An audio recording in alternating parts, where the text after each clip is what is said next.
Beleza. Pronto, vou só apresentar o projeto e aí a gente começa o nosso bate-papo. Bom dia, boa tarde, boa noite, vocês estão vendo essa gravação. Meu nome é Franklin Jefferson e esse é o SagaCast, um espaço para a gente bater papo sobre saúde, qualidade de vida, psicologia, performance e muito mais. E hoje eu tenho uma convidada muito especial, que é a psicóloga Amanda, que ela veio aqui falar com a gente sobre inteligência emocional. Muito obrigado, Amanda, por ter aceitado o meu convite. Boa noite a todos, né? Bom dia, boa tarde ou boa noite para quem for assistir depois. Também agradeço ao Franklin pelo convite. Foi um convite muito bacana, ainda mais com esse tema, né? É um tema que eu venho estudando há mais ou menos um ano, que foi a época do meu TCC, né? Junto com o Dini, que eu vi que o Dini também está aqui. Foi um ótimo tema, uma ótima escolha para a gente. E é um tema realmente muito interessante. E até o momento ele não é tão falado quanto outros Uhum, temas, né? Que sim. se referem também a habilidades também. E Amanda, já começando, o que seria essa tal de inteligência emocional? É bem comum a gente ficar escutando, principalmente, acho que os coaches utilizavam bastante esse termo. Tem um livro também que ficou mega famoso assim no Brasil, virou best-seller. Mas seria legal você falar um pouquinho sobre o que é inteligência emocional para quem nunca ouviu falar desse termo. Certo. Inteligência emocional. Esse termo, ele veio basicamente na década de 60, através do escritor Daniel Goleman. Não sei se é Uhum. esse o mesmo autor que você se refere quando você falou do Sim, sim. livro, né? Só que na literatura mais antiga, a gente encontra inteligência emocional com outros termos, como, por Uhum. exemplo, competência emocional, né? Se for olhar um pouco mais antigo, na literatura mais anterior, à década de 60, mas de lá para Uhum. cá, a gente utiliza esse termo, inteligência emocional. O que é inteligência emocional? Na verdade, não é somente uma habilidade, mas um conjunto de habilidades. E como a gente fala de habilidades, a gente também se refere a algo que a gente não nasce tendo habilidade. Tudo que for habilidade, a gente não nasce tendo, possuindo tal Uhum. habilidade. A gente desenvolve conforme as épocas da vida. E inteligência emocional é um conjunto de três habilidades. São as três principais aqui que a gente vai falar um pouquinho. Eu acho até interessante, né, além dos conceitos que a gente vem a falar aqui, porque é importante para saber do que se trata, né? Sim, Mas também a gente falar questões práticas sobre como desenvolver, né, questões claro. práticas ali para o dia a dia, já que envolve habilidades, né? Então, Uhum. eu vou trazer um pouquinho disso conforme o decorrer da live. Tá, mas aí falando sobre esses três pontos, essas três habilidades que compõem o conjunto de habilidades, que é a inteligência emocional. Eu vou falar os três, né? Citar os três, a gente vai falar um pouquinho sobre cada um deles.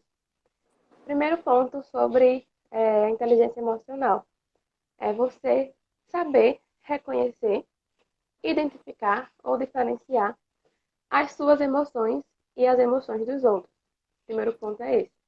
Uhum. É realmente o primeiro ponto em ordem dos fatores. Certo. O segundo ponto é você saber consultar as suas emoções antes de agir. Antes de você tomar uma atitude, você saber consultar a emoção que está ali presente. Então, você só faz isso se você souber primeiramente identificar, né? Saber dar nome àquela emoção. O terceiro ponto, né? A terceira habilidade que compõe a inteligência emocional é justamente você saber regular essas emoções, principalmente em situações difíceis. Quando a gente, até uma coisa que eu costumo falar na clínica, né, com os pacientes, que quando a gente começa a praticar com pequenas coisas, com situações simples no dia a dia, quando a gente se depara com uma situação que é bem mais complexa, bem mais difícil, a gente vai ter uma resposta ali, não é exatamente automática, mas uma resposta, a gente vai ser mais assertivo na resposta diante da situação mais difícil, quando a gente consegue já nas situações mais simples do dia a dia a gente colocar em prática essa regulação emocional, né, comportamentos assertivos também. Então até aí tá ok, os três pontos sobre inteligência emocional, né, reconhecer, identificar as suas emoções e as dos outros. O segundo, é você saber consultar as suas emoções antes de agir. E o Legal. terceiro é você saber regular as emoções principalmente em situações difíceis. São esses três pontos que compõem as habilidades da inteligência emocional. E aí a gente pode discorrer um pouquinho mais sobre cada um deles. Mas quer comentar mais alguma coisa antes da gente Não, dar o que me chama a continuidade? atenção é que quando eu, a primeira vez que eu vi esse conceito, eu pensei que era algo muito relacionado, tipo assim, a nossas emoções. E o que você traz eu acho bem legal, que é no sentido que o primeiro ponto não é só você conseguir identificar suas emoções, que já é algo difícil, não é o que a gente vem pronto, a gente nasce com isso, a gente tem que aprender. E acho que tem muitas pessoas que alcançam uma idade mais avançada e não sabem dizer o que estão sentindo, não sabem dizer que, ó, eu estou triste, sabe? Não sabem reconhecer essa emoção em si, mas o que você traz de reconhecer a emoção nos outros, eu acho que é um fator muito importante, eu acho que é algo muito difícil, que realmente é uma habilidade que talvez faça a diferença em diversos fatores. Quando a gente pensa, por exemplo, em organizações, eu acho que é super importante você saber identificar como os outros estão se sentindo, até para a forma de você se comunicar, de você passar informação, de você chamar a atenção, perceber se a pessoa está mais triste, ela está mais alegre, né? Conseguir dar essa identificada para então você tomar ação. Eu Uhum. acho que seria, no caso, já a etapa 2, né? Que é você se perceber, perceber suas emoções antes de você agir. Seria isso? Justamente, está muito ligado uma coisa com a outra, né? É até um Uhum. ponto interessante isso que você falou, né? Até de pessoas um pouco mais velhas, em questão de idade, que a inteligência emocional foi um tema que compôs o meu TCC junto com o Dini, né? Inteligência emocional, a gente falou especificamente sobre o público adolescente nas redes sociais. Mas aí a Legal. gente falando aqui de forma geral, né, no contexto geral, eu lembrei de um artigo que a gente utilizou no TCC, que falava justamente, é uma pesquisa, na verdade, é uma pesquisa com diferentes grupos de faixas etárias diferentes, né, desde adolescentes até idosos, né, então adolescentes, adultos mais jovens, adultos e idosos. E nessa pesquisa, no resultado, né, com um grupo de pessoas, eles tiveram como resultado de que pessoas mais velhas obtiveram pontuação mais alta em termos de inteligência emocional. Não Legal. foi o único construto ali avaliado. Uhum. Porém, a gente olhando por uma lógica, é uma questão natural que Uhum. realmente pessoas mais velhas possam ter uma inteligência emocional mais desenvolvida, porque também está ligada à questão da maturação, né? Sim. De habilidades que se desenvolvem durante a vida. Mas não necessariamente pessoas mais velhas vão realmente ter uma inteligência emocional se comparado com uma pessoa ali de 10, 20, 30 anos mais nova do que ela. Claro, é uma questão geral, mas se a gente for Sim. olhar assim, generalizar, a gente não pode fazer isso. Mas por uma questão de ordem mesmo cronológica, natural, da vida, né, da maturação, a gente vai encontrar com mais facilidade pessoas mais velhas do que pessoas mais novas com uma inteligência emocional mais desenvolvida, né? Legal. É, Uma curiosidade que surgiu agora pelo ponto que você comentou. A questão das redes sociais. E cada vez mais a gente está tendo menos contato, não só por causa da pandemia, mas desde antes da pandemia, a gente está tendo menos contato presencial com outras pessoas. Você acredita que isso pode dificultar um pouco mais o desenvolvimento da inteligência emocional, principalmente a gente se comunicando não por vídeo, mas por mensagens? Porque a gente não sabe a emoção que está sendo passada. Várias vezes eu acho que eu mando uma mensagem, eu tenho uma intenção e a pessoa entende de uma forma mais brusca, porque eu não sei como ela tá, já que eu não estou vendo ela. Então eu não sei a emoção que ela está sentindo naquele momento e ela também não está entendendo a emoção que eu estou querendo passar numa mensagem escrita, né? Acho que tem muito disso, essa questão da interpretação a partir do seu momento e como você leu aquela mensagem. E você acha que, de maneira geral, talvez isso afete a inteligência emocional de se desenvolver durante a maturação? é um fator que pode acontecer, né? A gente não vai determinar, mas que pode acontecer de Uhum. fato. Até porque, com esses pontos que eu acabei de citar, né, os três pontos, e aí falando Sim. um pouquinho mais sobre cada um deles, a gente vai ver que está muito ligado também ali com não somente com o interior, mas também com o exterior ali, com o que está à sua volta. Né? Em questão de relacionamentos interpessoais também, né? Questão de habilidades que você desenvolve ali no convívio com outras pessoas. Uhum. Então, querendo ou não, quando a gente passa mais tempo substituindo é, a- as redes sociais, né, em lugar de um presencial, claro que vai também comprometer nesses pontos em termos de socialização, não é? Mas, de forma geral, sim, de fato pode acontecer, né, de comprometer ou mesmo de dificultar o desenvolvimento da inteligência emocional ou de outras habilidades aí que envolvam o social. Uhum. Legal, legal. Interessante. Mas aí você disse que Pronto. ia comentar um pouco mais das habilidades. Fala um pouquinho mais aí, Isso, pra gente se aprofundar nelas. é, exatamente. O primeiro ponto que eu falei, né, que é sobre reconhecer suas próprias emoções e também as emoções dos outros. E de Uhum. fato, até você falou, não é uma coisa muito simples, né, da gente fazer, até mesmo quando a gente não tem essa prática, não é uma coisa muito simples de a gente realmente fazer. Até na clínica acontece, alguns pacientes já aconteceu isso, de o paciente contar uma situação e eu perguntar o que ele estava sentindo naquela hora, diante daquela situação, e ele não saber responder, não Uhum. saber dizer a palavrinha ali a emoção, né? Ah, senti Saber nomear. ansiedade, senti. Saber nomear.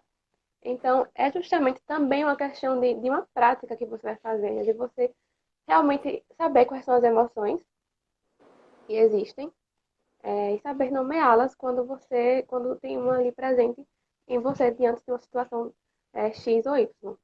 E Uhum. você saber também identificar ali nas outras pessoas, através de gestos que as pessoas fazem, através de expressões faciais. Geralmente, na aparência física, a gente demonstra muito mais na face, nas nossas emoções, né? É onde se aflora mais na nossa face, mas também alguns gestos que a gente acaba fazendo, né? Diante de alguma situação ali que desencadeou uma emoção um pouco Sim. mais forte, né? Um pouco que seja mais perceptível ali na aparência. Então é importante você saber quais são as emoções e você saber nomear quando você sente e quando tem uma pessoa ali diante de você sentindo aquela emoção. Eu vou falar um pouquinho mais também sobre isso quando a gente falar sobre o que pode acontecer quando uma pessoa não desenvolve ou ainda está desenvolvendo a inteligência emocional. Legal, legal. Mas indo já para o segundo ponto, Uhum. né, o segundo ponto que eu falei foi sobre consultar as suas emoções antes de agir, né? Para você Sim. consultar as emoções no sentido de, quando a gente fala sobre emoção versus razão, é Uhum. importante a gente saber que a emoção, assim como a razão, ela tem um valor, uma importância ali diante de algo que você vai decidir, de algo que você vai fazer, né, diante de situações menores ou maiores. Saber que a emoção ela também tem um valor, não somente a razão. Tem até um post que eu falo um pouquinho sobre isso aqui no meu Instagram, sobre que a gente não tem como separar absolutamente razão e emoção. Quando a gente faz isso, quando a gente tenta fazer isso, a gente pode colher algumas consequências aí que podem ser um pouco prejudiciais, que está no ponto aí Uhum. que eu vou falar já já também. Mas saber consultar as emoções é justamente você saber colocar um equilíbrio, não ir para um extremo de somente emoção ou para um extremo de somente razão, quando você tem que fazer alguma coisa, quando você tem que tomar uma decisão, quando você tem que estar ali diante de uma situação difícil, enfim, né? E o terceiro ponto, falando um pouquinho mais também sobre ele, sobre você saber regular as suas emoções. Uma vez que você sabe nomear as emoções, uma vez que você sabe consultar as emoções antes de fazer algo, você também vai se tornar capaz de regular essa emoção. E aí também é uma coisa que a gente trabalha muito na clínica, na TCC pelo menos, né, na cognitivo comportamental, que é justamente você avaliar ali a proporção da emoção que você está sentindo diante da situação que se impõe ali em tal ocasião. Uhum. Então, é até um ponto interessante que na TCC, né, na cognitivo comportamental, eu vi que a sua linha de segmento é a comportamental, não é? Se eu não estou Uhum. enganada, é isso, não Isso. é? Mas na cognitivo comportamental a gente fala sobre os pensamentos automáticos negativos, né? E alguns pacientes, já aconteceu comigo, né? De algum paciente confundir pensamento automático negativo com o oposto de pensamentos positivos. Ah, se eu tenho um pensamento negativo, eu vou só substituir aqui por um positivo e tá tudo certo. Uhum. Mas não necessariamente, porque nem sempre um pensamento automático negativo ele vai ser um pensamento disfuncional. Ele vai ser um pensamento ali prejudicial em algum sentido. Nem sempre. Sim. E aí, quando a gente fala sobre regular as emoções em situações difíceis, por exemplo, né? É a gente trabalhar com a realidade. É uma coisa que eu falo para eles, né? Quando eu falo sobre pensamento automático negativo, por exemplo, ou sobre emoções negativas também, quando a gente usa esse termo, eu nem costumo usar muito esse termo negativo, já para não haver essa confusão, né? Confundir. Sim. Justamente, eu falo assim, a gente trabalha com a realidade. E a gente fala sobre o positivo e o negativo, com base ali numa imaginação de como a gente gostaria que fossem as coisas, a gente não está trabalhando com a realidade. Uhum. Então, quando a gente fala sobre regulação, regular as emoções também, é justamente olhar para a realidade, olhar para a emoção que está presente e ver se ela está proporcional com a situação. Então, até aí, um pouquinho sobre cada um desses pontos, né, antes da gente passar para E mais assim, tópicos. não, eu acho que é uma coisa popular, mas que eu vejo que na parte clínica a gente tem que trabalhar muito, da pessoa entender que as emoções não existem em classificação de positiva e negativa. Elas surgem por algum motivo e elas estão querendo alertar alguma coisa. Então, até a gente, eu acho que toda live que a gente fala do filme divertidamente, porque eu acho que é clássico, assim, é uma obrigação. Mas que, assim, dá pra ver, tipo, não existe uma emoção mal ali naquele filme, né? Não sei se você assistiu. Já assistiu já? Acho que já, né? Sim, sim, sim. Todo E eu mundo até já. estava lembrando sobre, quando eu Uhum. estava dando uma revisada no tema, eu até lembrei sobre um ponto específico aí, sobre uma das emoções lá. Posso ter falado daqui a pouquinho também, Massa. E assim, no não filme. tem uma emoção lá que é negativa, ela tem momentos. Tanto que até meio que uma das mensagens do filme é mostrar que a tristeza, ela tem uma função que muitas vezes depois da tristeza vem a felicidade. Tipo, vem uma questão de a felicidade que seria uma emoção mais complexa, né? Tipo, seria já um sentimento e tal. Porque essas nomenclaturas de sentimento, uma emoção, acabam dando tudo uma misturada. Mas vamos botar a emoção como a parte básica do início da pirâmide, assim. E você comentou, eu sigo uma linha da teoria comportamental, que ela tem muito também ligação com a TCC, que é a ACT, que é a Terapia da Aceitação e Sim, Compromisso, em português.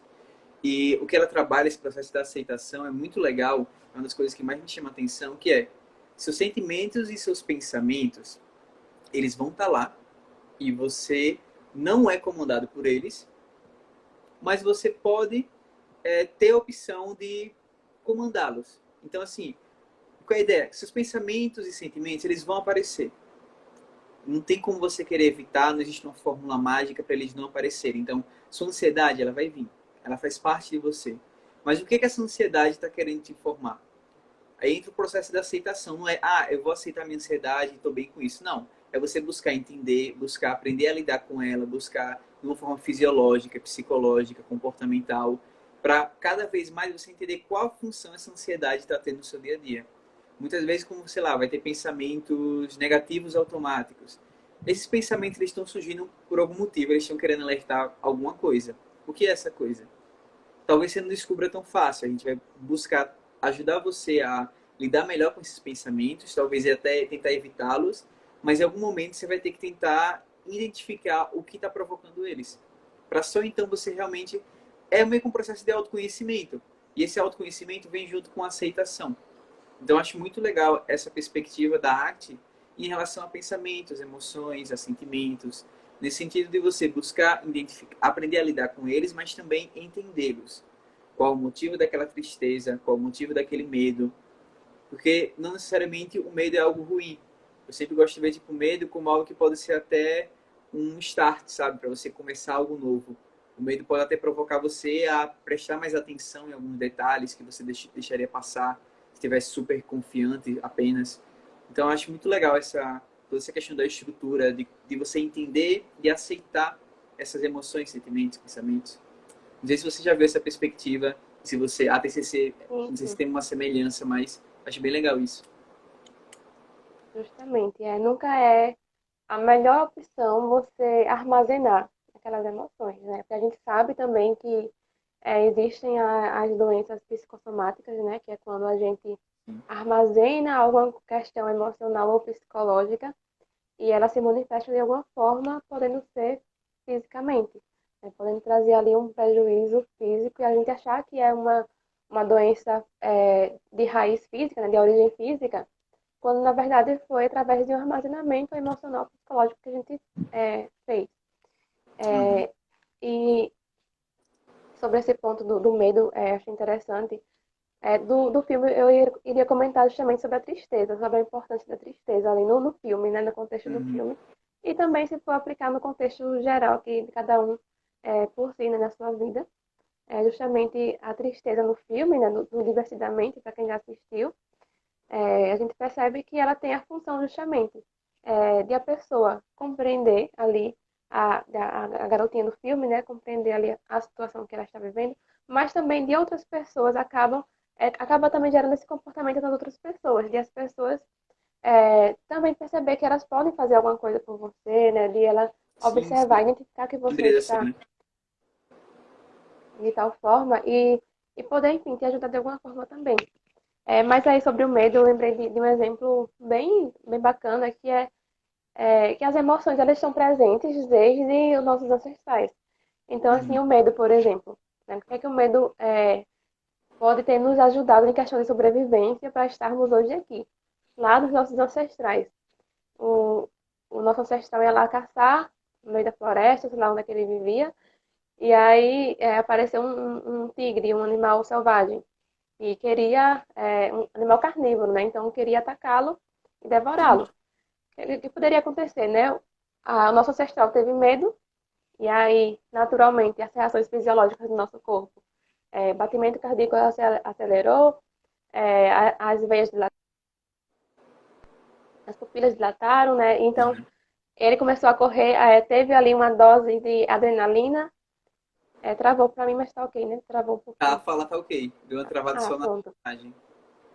Veio ali uma dosagem de adrenalina e ele começou a correr rápido e conseguiu sobreviver Entendi. ali, porque diante do medo, diante das reações fisiológicas naquela situação, ele teve ali também uma reação comportamental e conseguiu escapar, né? Uhum. Então, as emoções também estão presentes ali no nosso histórico de sobrevivência. E é justamente isso que você vinha falando, sobre a gente reconhecer, né, nomear e saber qual que é a importância daquela emoção para tal situação, porque elas vão nos ajudar, vão querer nos dizer alguma coisa. Eu costumo falar isso também. O que é que essa emoção quer dizer para você? O que é que ela está dizendo para você diante de tal situação? Uhum. Além dos pensamentos, além também dos comportamentos.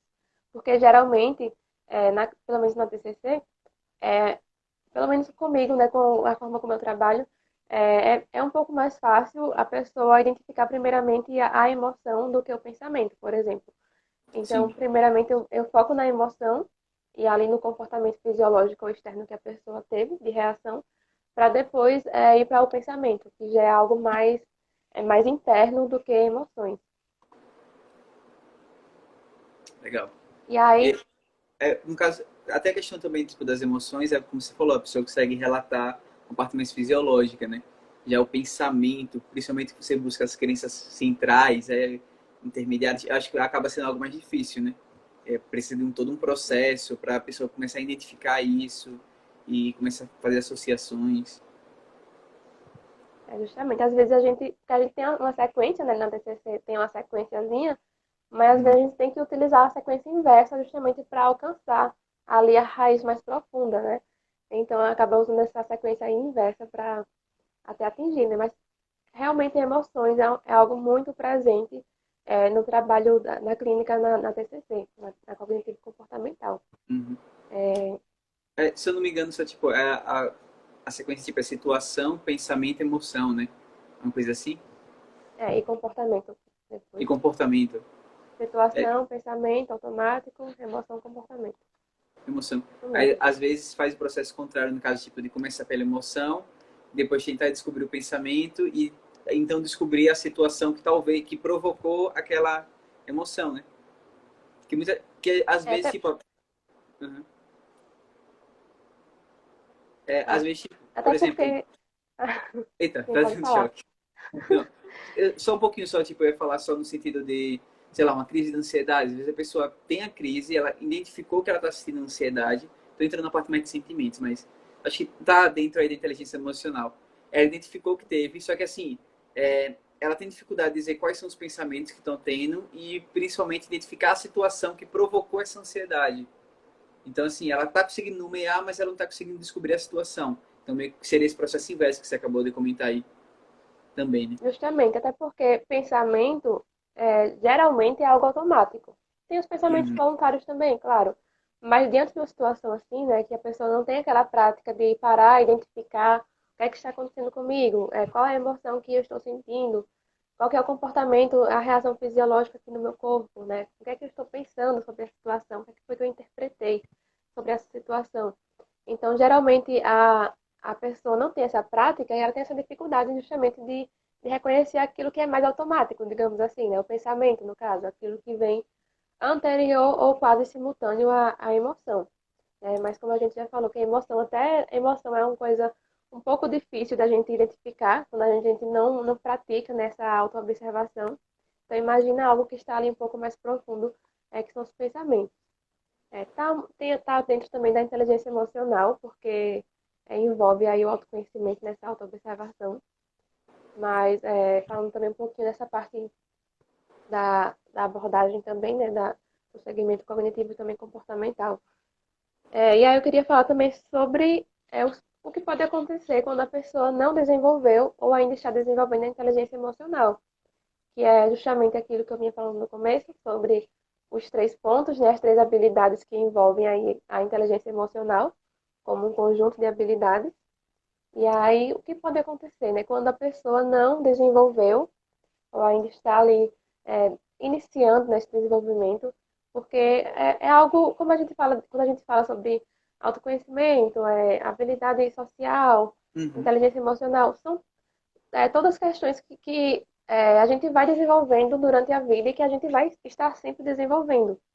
Então, quando a gente fala sobre autoconhecimento, a gente vai usar isso para o resto da vida, não é?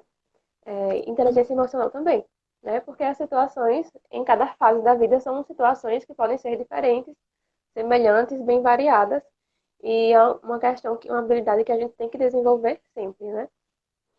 Então, o que acontece, o que pode acontecer quando a pessoa não desenvolveu ali a sua inteligência emocional, não se atentou a isso? O primeiro ponto que eu havia falado foi sobre reconhecer as suas emoções e as dos outros. Então, quando a pessoa não consegue, não aprendeu ainda a usar esse ponto, né, sobre reconhecer as suas emoções e as dos outros, o que pode acontecer? Vou colocar uma situação como exemplo. A pessoa, aconteceu alguma coisa durante o dia, e aí ela ficou com muita raiva, e ela não percebeu essa emoção presente nela, não percebeu a raiva presente nela. O que é que pode Sim. acontecer? Ela começou a tratar mal outras pessoas. Só que ela não percebeu que ela estava tratando mal por causa da raiva que ela estava sentindo, porque ela não identificou a raiva. E aí o que pode acontecer?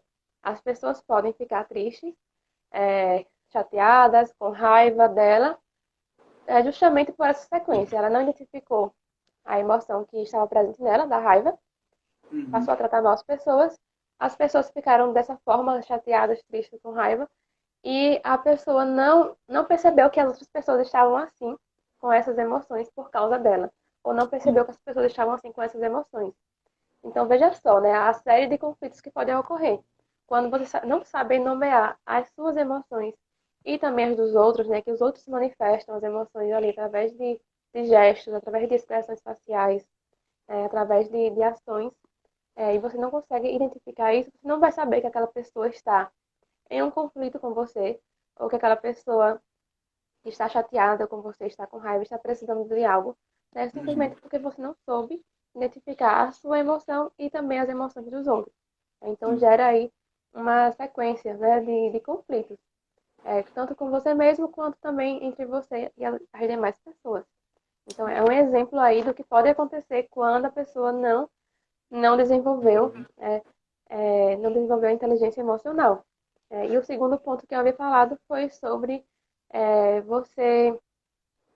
você saber consultar suas emoções antes de tomar uma atitude, né? Antes de agir. E é justamente ou você utilizar somente a razão, ser 100% racional, né? 100% frio, digamos assim. Uhum. E o que pode acontecer é você não perceber necessidades ali, tanto suas quanto das demais pessoas, né? Do ambiente, situações, necessidades emocionais, necessidades afetivas, né, necessidades do ambiente, ou você ser 100% intuitivo, 100% emocional e não perceber, né, a realidade, você não agir de acordo com a realidade, porque você se baseou somente ali nas suas emoções. Sim. Decidiu algo com base somente no que você estava sentindo. Então, quando a pessoa não sabe consultar as emoções, ela pode acabar tendo como consequência esse comportamento. Ou de ser 100% razão, né, 100% frio diante de uma Uhum. situação, ou de ser 100% intuitivo, 100% emocional, para escolher ali o que você vai fazer. Então, também é uma das consequências que pode vir quando a pessoa não desenvolveu a inteligência emocional. E Uhum. o terceiro ponto foi justamente sobre regular essas emoções. Um fator interessante é que quando a gente não consegue regular nossas emoções, né, que já é uma sequência aí dos pontos anteriores, uma das maiores probabilidades, uma das maiores consequências que acontecem justamente com pessoas que não sabem regular suas emoções, até pessoas impulsivas mesmo, né, com outras características do tipo, é justamente não conseguir manter relacionamentos a longo prazo. Relacionamentos tanto amorosos quanto também de amizades ou vínculos familiares, não conseguir manter a longo prazo. Por quê? Porque pessoas têm conflitos com pessoas, né? É uma coisa natural. Tanto pessoas que convivem bastante, pessoas que convivem, têm uma convivência de amizade enfim, uma convivência menor do que uma convivência familiar, mas sempre vai haver ali algum conflito de menor, maior grau entre pessoas. E quando a Uhum. pessoa não sabe regular suas emoções, constar suas emoções, reconhecer suas emoções, ela vai entrar diante de um conflito e vai agir de uma forma disfuncional, né? De uma forma Sim. que não está assertiva, que não está se utilizando de habilidades ou mesmo de inteligência emocional para reagir àquele conflito, né? Para escolher o que vai fazer diante daquele conflito. Então, uma característica interessante, né? A gente pode isso também achar em pesquisas, é justamente pessoas que não desenvolveram inteligência emocional, elas não conseguem manter relacionamentos interpessoais a longo prazo. Né? Um ponto interessante, né? Porque você veja só, né? Uhum. Como está ligado com a questão social também, né? O convívio Sim. social. Uma habilidade que você desenvolve, mas que está ali também no que está ao seu redor, né? Uhum. Na questão de convívios, na questão social, na questão também com as demais pessoas. Acaba afetando tanto a. É uma questão pessoal que acaba afetando tanto a questão de relacionamentos conjugais, como também sociais e familiares, assim, com amigos, como também até, tipo, sei lá, no seu trabalho. Você pode estar deixando de até se desenvolver na empresa que você trabalha por não saber identificar a emoção dos outros, não saber falar de uma forma correta naquele momento, não saber dar aquela controlada, aquela regulação. Quando você percebe que um dia você está mal, você está com raiva, você está um pouco mais estourado, né? E é aquela pessoa realmente muito da emoção, né? 100% emoção. Tá triste, é chorando para um lado e para o outro, tá com raiva, é gritando com todo mundo. E isso acaba afetando em todos os setores da vida, né? Isso é algo realmente mega importante de ser desenvolvido, eu acredito. Justamente.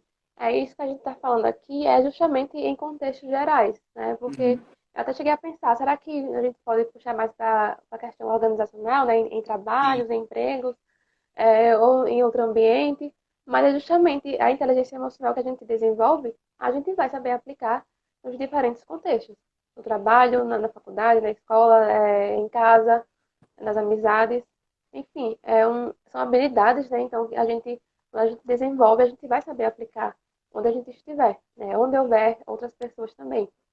Uhum. E essa observação ali sobre a outra pessoa, de você saber parar, conversar, né? Observar a outra pessoa, já é também um exercício de você olhar, né, para o rosto da outra pessoa, olhar para a face dela e saber que ela está bem, que ela não está bem.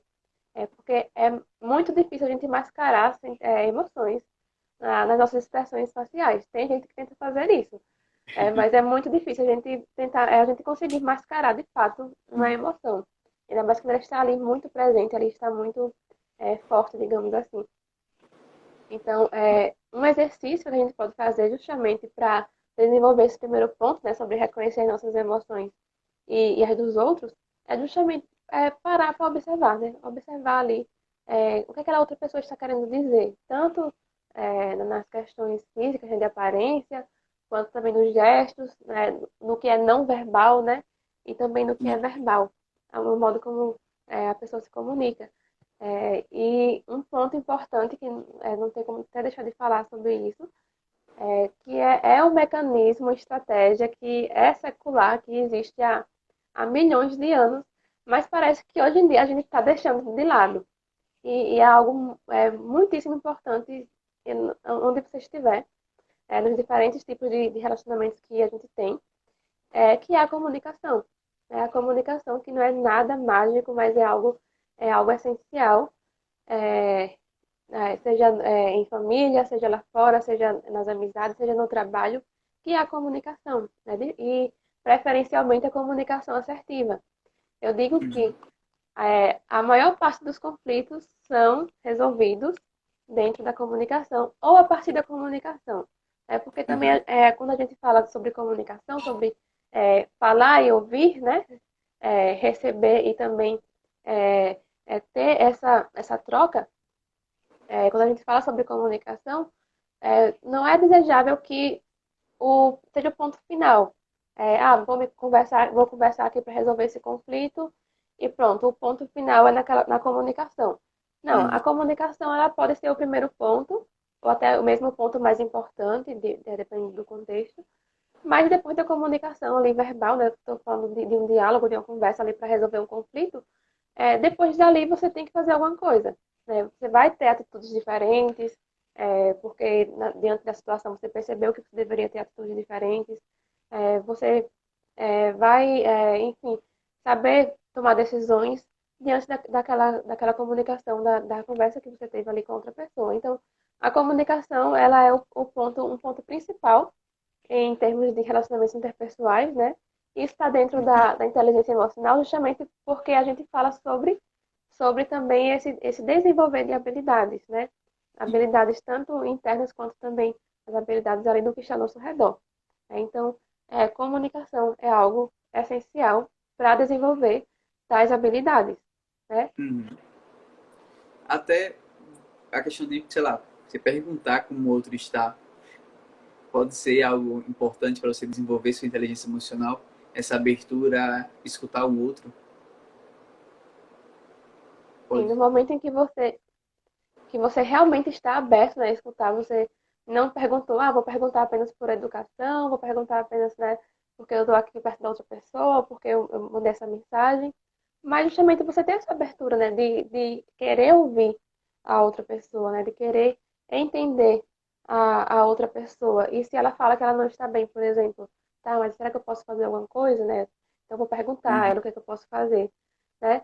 E quando ela diz que está bem e você vê que ela não está bem, então, já entra aí também a percepção, né, de reconhecer as emoções, de reconhecer ali na face, né, em gestos, que é uma das habilidades que a gente está falando. Né? Sim. Então, justamente, você parar, né, observar a outra pessoa, você se comunicar com ela, é também uma forma de você desenvolver essas habilidades. Tanto Uhum. habilidades sociais, quanto também as habilidades no que fala de emoções, né? Tanto Sim. do reconhecimento do outro, quanto também de você mesmo. Eu até dei esse exemplo, não naquela famosa frase de a gente está caminhando e oi, tá tudo bem? Sim, tchau. Não, mas mais no sentido assim, por exemplo, você está em um ambiente, vamos usar exemplo de empresa, porque você vê a pessoa diariamente.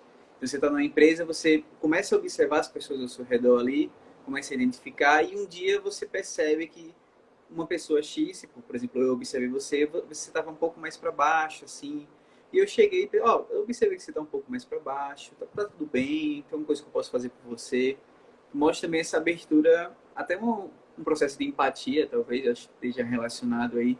Você está aberto e tudo isso veio a partir do processo de eu estava observando o outro e eu percebi uma alteração, assim, na fisionomia. Às vezes a gente nem percebe algo, não sabe nem nomear, mas percebe que tem algo diferente, tem algo errado, talvez, né? Então, talvez isso acaba sendo, acho que, muito processo de inteligência emocional que foi desenvolvido, que tanta gente observar e perceber os outros ali, pessoas que a gente está convivendo. e conseguir identificar isso. Justamente. Ainda mais quando você tem uma convivência com aquela pessoa, né? E aí Aham, chega um determinado dia, você percebe que tem algo diferente ali, né? Então, o que sim. que aconteceu? Né? Então, essa percepção nos ajuda também nisso. É um sinal ali de alguém que tem inteligência emocional. Dela Uhum, saber reconhecer que aquela pessoa ali, mesmo que ela não disse nada naquele dia a você, mas você soube reconhecer que tinha alguma coisa diferente ali, né? E você falou sobre empatia, né? Eu até anotei aqui, eu não falei antes porque eu vi que tem algumas perguntas que a gente recebeu nas caixinhas de perguntas, né? E aí eu não sim, queria sim. atropelar as perguntas antes de responder, mas empatia é um dos três pilares da inteligência emocional. É um dos três Massa. pilares, a gente pode falar também sobre isso. Eu vou até citar os três aqui e está dentro Uhum, realmente das perguntas. Os três pilares uhum. da inteligência emocional são a empatia, a regulação emocional e o autoconhecimento. Tá tudo muito dentro do que a gente está falando, não é? A Aham. empatia, o autoconhecimento e a regulação emocional. E aí, como a gente tem algumas perguntinhas, eu não sei qual o tempo que você vai usar para a gente responder. Não sei também Eu quanto posso tempo já tem de começar. live aqui. No chat não teve nenhuma pergunta, assim, o pessoal direto teve mais elogio à sua fala, tipo, bravo, parabéns, tipo, muito legal, mais algo desse tipo. Mas aí eu tenho as perguntinhas lá do pessoal que colocou nas caixas. Deixa eu ver aqui qual fazer a primeira, viu?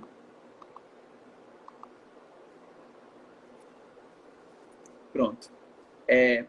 Tem uma bem interessante aqui. Em um conflito, qual seria a saída mais inteligente? Correr para ele ou fugir? Isso, vamos colocar assim, uma situação ah, que trouxe muitas emoções ali para aquele momento, trouxe muita raiva, muita mágoa. O que seria ideal? Buscar trazer realmente essas emoções para aquele momento, botar tudo para fora, como diz na linguagem popular, ou guardar aquilo e fugir daquela discussão e tentar lidar com essa raiva de outra forma, que seria o ideal, pelo pilar da inteligência emocional, claro. Então, veja, né? São duas formas de você lidar com a situação. Uhum. Tanto fugir, quanto você correr, né, para a situação, você colocar para fora ali o que você está sentindo. São duas formas de lidar, né? Então, qual que é a mais assertiva, digamos assim, eu não vou dizer qual que é a melhor, né? É importante que cada um saiba avaliar dentro do seu contexto, Uhum. mas qual que seria a mais assertiva diante de uma situação em que trouxe ali emoções muito elevadas? Acabei de falar sobre você saber consultar suas emoções e saber regulá-las. Sim. Então, quando a gente sabe consultar, sem nomear qualquer emoção que estou sentindo, é uma mágoa muito forte, é uma raiva muito forte por causa de uma situação que me afetou, e é sem nomear, beleza. Tá, mas como é que eu vou consultar essas emoções e também regular? E aí, sobre fugir ou colocar para fora, né, correr para a situação e enfrentar, digamos assim, Uhum. eu diria, né, de uma forma geral, não analisando um contexto bem específico, mas de uma forma geral, que é justamente a gente colocar para fora. Porém, mas de que forma, né? De que forma eu vou colocar para Legal. fora essa emoção? Né? De que Muita forma? comunicação aí, né? Que você É, tem. justamente, está tudo muito ligado, não é? Então, eu vou colocar essa emoção para fora, também com a atitude de raiva ali contra outra pessoa que me afetou, ou contra a situação, quebrando a casa, ou como é que é, ou com uma Uhum. mágoa, e aí vou me trancar no quarto por vários dias. Qual que é a forma que eu vou colocar para fora? São essas?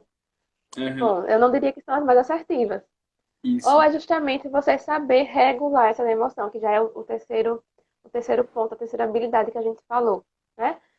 Ou é você saber regular essas emoções diante da situação. Tá, aconteceu uma situação que me deixou muito magoado, muito irado, com muita raiva, e o que é que eu posso fazer com essa emoção? Se eu agir com base somente na emoção, o que é que vai me trazer aqui? Vai me trazer algum benefício? Vai me Uhum. trazer prejuízo?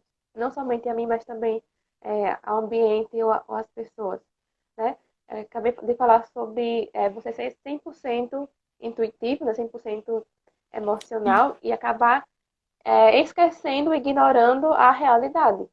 Então, quando a gente é, faz dessa forma, né, com base nas emoções que estão ali muito elevadas, e eu acho que já vai entrar sobre regulação emocional, né, quando a gente fala sobre você expressar suas emoções, acho que foi uma das últimas coisas que eu estava falando no meu Instagram na semana passada, que é sobre você expressar. Então, respondendo a pergunta, a melhor opção, de uma forma geral, primeiramente, observe seu contexto. Mas o que eu posso Uhum. dizer, a melhor opção é justamente você expressar. Mas expressar de que forma, né? De que forma você vai Perfeito. externalizar é, essa emoção. Porque quando você foge, é Uhum. aquilo que eu acabei de falar também, há uns minutos atrás, quando você foge, você não está, você tá fugindo da situação, você não está fugindo das emoções. Você está Sim. fugindo da situação. As emoções vão ficar ali armazenadas em você. E de alguma outra forma, em algum outro momento, ela vai se manifestar. Seja ali no seu corpo de forma fisiológica, ou seja também através de um comportamento que você vai ter posteriormente. Uhum, perfeito. Eu lembro de um caso, um exemplo muito bom, que é bem essa questão de conflito, que é um casal que ele comentava assim. Eu acho que foi algum podcast, o cara comentando. Toda vez que a esposa ou ele começavam a discutir, ele acha super importante esse fato de a gente tem que colocar para fora o que está incomodando, porém eles tinham uma regra. Quando eles começavam a discutir, o outro dava o alerta, opa, o que, que eles faziam? Eles puxavam a cadeira, sentavam um na frente do outro, colocam as mãos em cima do joelho para não ter nenhum ataque, sabe? E aí eles falavam, um olhando de cara para o outro, e o tom de voz deveria ser controlado. Ninguém poderia gritar. E a partir disso, cada quem tinha seu momento de fala e depois também de dar o lado contrário. Bem, assim, eu achei uma estrutura muito engraçada, mas que ele falou, sempre ajudou a resolver os conflitos. A gente tá querendo discutir, a gente tem problemas. Ah, a toalha em cima da cama, é uma panela que fica suja, sabe? Principalmente esse é problema sempre de homem, né? Porque as mulheres vai estar brigando. Sim, Uma toalha, deixou a tampa da privada. Todo mundo tem problema. E ela trazia isso. E ele, então, depois tinha um momento dele de também falar dos problemas que está incomodando ele e também argumentar em relação ao que ela está trazendo, para eles encontrar um consenso. Então, estão colocando para fora um pouco das emoções que estão sentindo, que isso me deixou com raiva, isso me deixou magoado, etc. Só que de uma forma que ninguém está se agredindo, os dois estão ali no momento dos dois ali que vão deixar tudo claro e que vai ser bom. Porque é isso, é como você se comunica, como você está colocando essas emoções para fora. Não é você sair gritando e jogando panela. Isso é uma forma de se comunicar. Você está botando para fora suas emoções. Tá correto? Eu acho que é perigoso. Pode dar uma briga, algo muito mais sério. Então, seria o ideal buscar uma outra alternativa, né? Se comunicar de uma forma mais assertiva, mais objetiva. Então, acho que esse seria um ponto. E é um exemplo, acho que muito bom. Não sei se você concorda, mas que realmente parece ajudar e, assim, previne brigas. é. É interessante, né? Ainda mais no contexto ali de casal, né? Que Uhum. geralmente acho que é o público que mais tem ali conflitos nesse sentido, né? De realmente se exaltar, né? De reagir de forma mais impulsiva. Mas eu achei muito interessante esse exemplo. E também o que a gente falou sobre comunicação, que comunicação não é o ponto final, né? A partir da comunicação, eles conseguiram resolver um conflito. Por exemplo, eles se comunicaram e aí a mulher falou que não gosta da toalha na cama, por exemplo, a toalha Uhum. molhada na cama. E a partir dali, né, da comunicação, beleza, ela falou isso, mas será que ele pode não deixar a toalha molhada na cama, né, Aí para outra que situação. evite futuramente? Então, a partir da comunicação, a comunicação não foi o ponto final. Se comunicaram, falaram, né, mas a partir dali, o que é que pode ser feito em termos de comportamento, né, em termos de atitudes, tanto de um quanto do outro, né? E outro ponto também Uhum. interessante é justamente quando você perceber que você tem uma emoção muito elevada, uma raiva, por exemplo, é você tentar evitar resolver a situação naquele momento. Resolver, né? No sentido de Sim. resolver. Você pode expressar de uma outra forma, mas resolver ali com a outra pessoa, quando você está com a emoção muito elevada, vai ser muito difícil você colocar em equilíbrio com a razão e conseguir ter ali uma comunicação, né? Ter ali uma atitude mais assertiva. Então, quando a Uhum. emoção está muito elevada, o preferencial, a depender da pessoa, a pessoa tem que realmente se autoconhecer para saber se até que limite ela vai, né? Até que limite a emoção dela vai e até que limite a emoção controla ela. E aí a pessoa saber é, ter esse equilíbrio E se não conseguir naquele momento, né, esperar que a emoção ela se acalme um pouco mais, para que ela possa, de fato, tomar uma atitude mais concreta. Uhum. Ó, tem um exemplo para você ver a importância do conflito, né? Que é um exemplo muito da minha perspectiva psicólogo do esporte. O que acontece? Uma ideia, quando a gente trabalha com grupos, com times, é assim, se um time acaba de ser formado, então a gente pega várias pessoas de vários locais do Brasil, por exemplo, e comissão técnica também, que nunca se conheceu, e colocam para virar um time. Inicialmente é aquele processo do grupo começar a se conhecer, vão se iniciando as primeiras panelinhas, os primeiros subgrupos. E tem um ponto importante que deve acontecer um pouco antes do início de competição. E se não acontece, é meio que uma função do psicólogo tentar provocar, que é conflitos. É necessário que ocorram conflitos para que realmente se desenvolva um time. Aquelas pessoas precisam discutir e trazer suas perspectivas negativas de um do outro, sabe? E até isso também, por exemplo, de comissão técnica, que é treinador, fisioterapeuta, nutricionista, a comissão técnica e dos jogadores. Se eles não entram em conflito em nenhum momento, nunca eles vão conseguir desenvolver o que a gente chama tipo de laços de equipe, sabe? De realmente um confiar no outro, um se dedicar ao máximo pelo outro ali. Então, eles precisam de conflitos. E uma coisa legal é que é meio com a responsabilidade do psicólogo. Se ele identificou que ainda não começou o conflito naquele grupo, ele tem que tentar provocar. Marca uma reunião, faz alguma dinâmica para o pessoal anotar, tipo, o que mais te incomoda em tal pessoa? Escreve aí. E trazer isso para a mesa para realmente começar uma discussão e o psicólogo servir como mediador no processo de, beleza, como você falou a questão da toalha, só ela falar talvez não funcione, mas a ideia do psicólogo, talvez um psicólogo de casal, trabalhando isso, seria, por exemplo, trazer, ó, o que você poderia fazer? Você poderia tentar não deixar a toalha? Ter alguma coisa, alguma estratégia, sei lá, botar um lembrete no banheiro, não deixar a toalha em cima da cama? Alguma estratégia que juntos ali vamos buscar para resolver aquela situação de conflito. Então, o conflito é necessário. Eu acho que o conflito ajuda a se desenvolver, né? Tipo, tanto uma equipe, como um casal, como amizades, como em questão de empresa. Então, acho que a importância do conflito, até para se desenvolver, por exemplo, a inteligência emocional. Você começar a identificar um pouco do como o outro está se sentindo também. É um relato bem aleatório, mas acho que legal. Tipo, uma coisa que eu achei muito interessante quando eu li a primeira vez, do psicólogo gerar o conflito. Porque o conflito é necessário para um autoconhecimento do grupo ali. Interessante, é. A psicologia grupal, né, quando envolve grupos, é também um ramo bem interessante. Uhum. O que eu posso dizer é que homens não deixem a toalha molhada em cima da cama. Resumo da Mas live. é uma das lições de morais aqui da live. Mas também, eu até fiquei pensando aqui é, em relação a crianças também. Crianças que... A criança, ela precisa de socialização com outras crianças, né? A criança que não tem irmãos, por exemplo, né? Quando ela socializa, faz amizades, ou seja na escola, ou seja em outros ambientes, que ela vai aprender a dividir, né? Vai aprender a competir de forma saudável, né, com outras pessoas, vai aprender também a lidar com frustrações, por exemplo. Então, são habilidades que a gente tem que desenvolver durante a vida e a gente pode identificar isso lá na infância. Quando a gente não Uhum. aprende isso na infância, pelo convívio com outras crianças ou com outras pessoas assim, mais velhas também, a Sim. gente vai ter essa, eu não diria prejuízo exatamente a palavra, mas é, vai precisar desenvolver de outra forma lá no futuro. Vai ter sentir falta, né? De justamente de resolver algo, né? De saber resolver ou de saber lidar com algumas coisas, com frustrações, né? Com decepções, ou mesmo Uhum. saber tomar decisões. Então, é uma coisa que a gente vê Sim. já desde a infância, a importância ali desse convívio, né? De você Sim. saber da resolução de problemas, como a gente fala, né? Esse termo que a gente utiliza.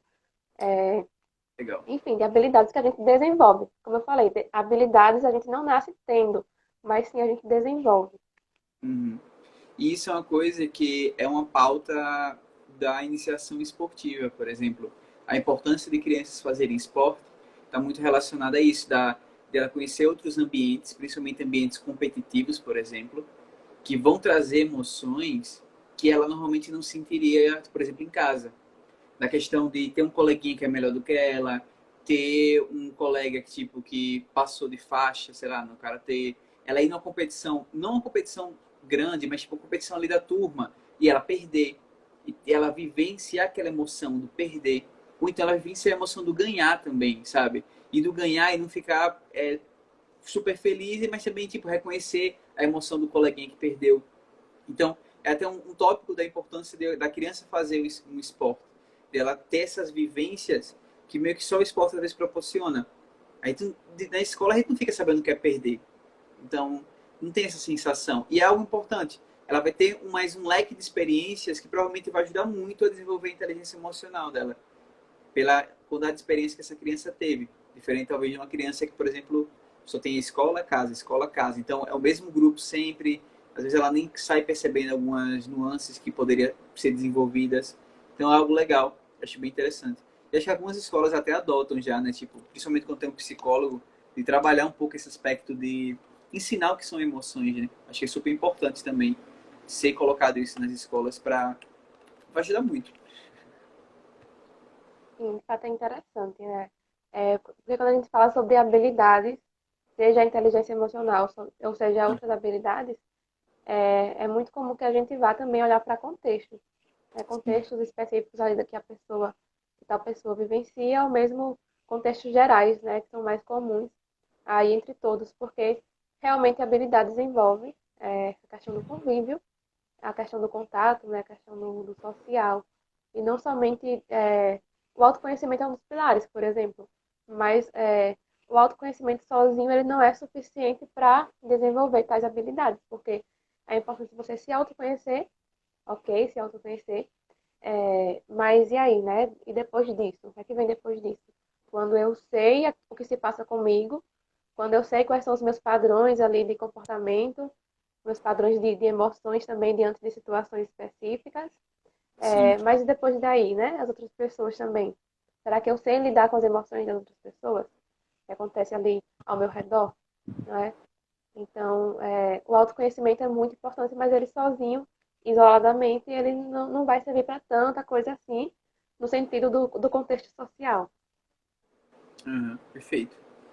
Não sei como está o seu tempo. Tem algumas outras perguntas aqui.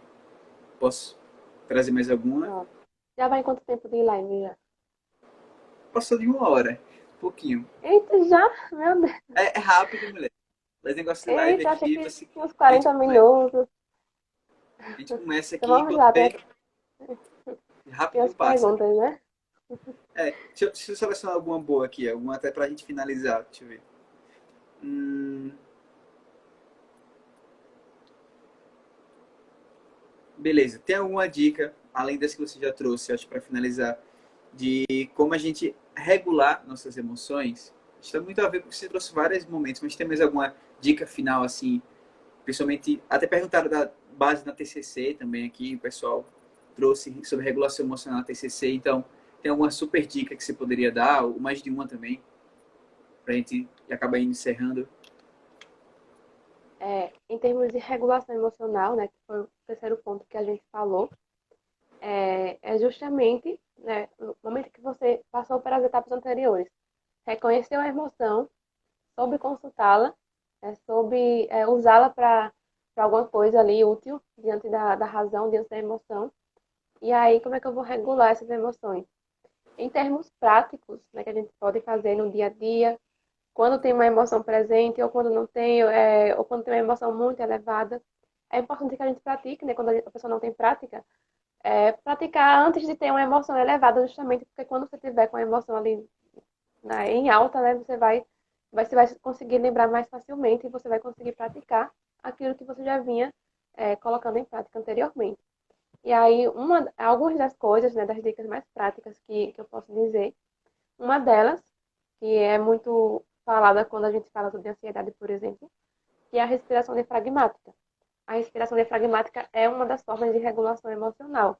Por quê? Uhum. Porque ela justamente vai nos ajudar a nos colocar ali no momento presente, né? A relaxar, a acalmar o corpo, porque geralmente a emoção ela traz uma reação fisiológica também. E quando a gente percebe essas reações, né? Justamente alguma agitação ali no corpo, né? Sim. como forma de comportamento interno. E aí, a respiração diafragmática ela vai ajudar nessa concentração, nessa atenção e também nesse alívio ali da emoção que esteja muito elevada. Respiração Uhum. diafragmática tem bastante vídeo no YouTube que ensina, né? Geralmente eu indico o pessoal da Eureka, Sim. que eles falam, eles ensinam de uma forma muito bacana a forma como eu faço para os pacientes. Geralmente é a forma como eles explicam. É porque tem algumas variações, né? Mas a respiração diafragmática é uma forma de regulação emocional. Outra forma de regulação emocional é a meditação, por exemplo, porque você vai se concentrar somente ali no ambiente, né? Você vai acalmar ou calar aquele turbilhão de pensamentos que envolve ali a emoção que está muito forte. Então é algo que você pode praticar no dia a dia de forma, enfim, em qualquer momento que você possa, mesmo que não esteja ali uma emoção elevada ou uma situação. Tem outras formas também que acho que já envolve mais a que a gente trabalha na clínica mesmo, né, que é a resolução de problemas, por exemplo, você olhar para a situação e você conseguir olhar de acordo com a realidade. Tá? Qual que é a proporção desta emoção diante da situação? Qual foi o modo como eu interpretei? E a partir daí, o que é que eu posso fazer? O que é que vai vir de consequência se eu fizer comportamento A ou se eu fizer comportamento B? Né? Então, para resolver esse conflito, quais que podem ser as minhas atitudes e também as consequências a partir daí. Uhum. Outra forma também é a reavaliação cognitiva. Que é a reavaliação cognitiva. É justamente o nome já diz, né? Você fazer essa reavaliação daquilo que você interpretou, você saber ressignificar, por exemplo, ressignificar uma situação. E eu falo sobre cognição porque justamente está muito ligado com a emoção. No momento que você percebe a emoção ali de forma muito presente, muito elevada, você vai perceber que tem ali um pensamento, uma interpretação sua sobre tal situação. Então, no momento em que você para observar, para analisar, né, para ressignificar ou reinterpretar uma situação, você vai também conseguir essa regulação ali das suas emoções. Você vai conseguir perceber que a emoção ela está coerente ou não está coerente com a situação. São algumas formas mais práticas, né? Uhum. Quando a gente trabalha isso na clínica, a gente trabalha de forma mais aprofundada, né? Diante do contexto mais específico.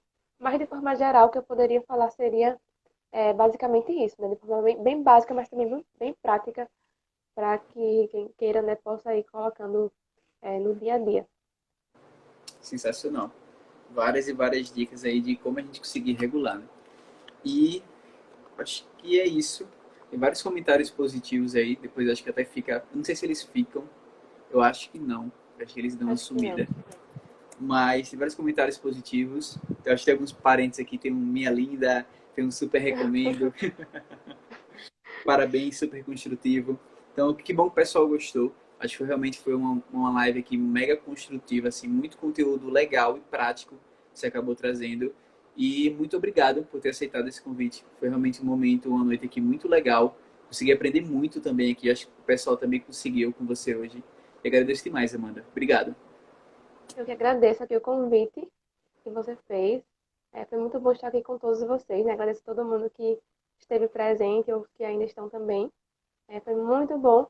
Passou muito rápido. Realmente achei que estava um tempo menor Uhum. de live. E obrigada mesmo. Que bom.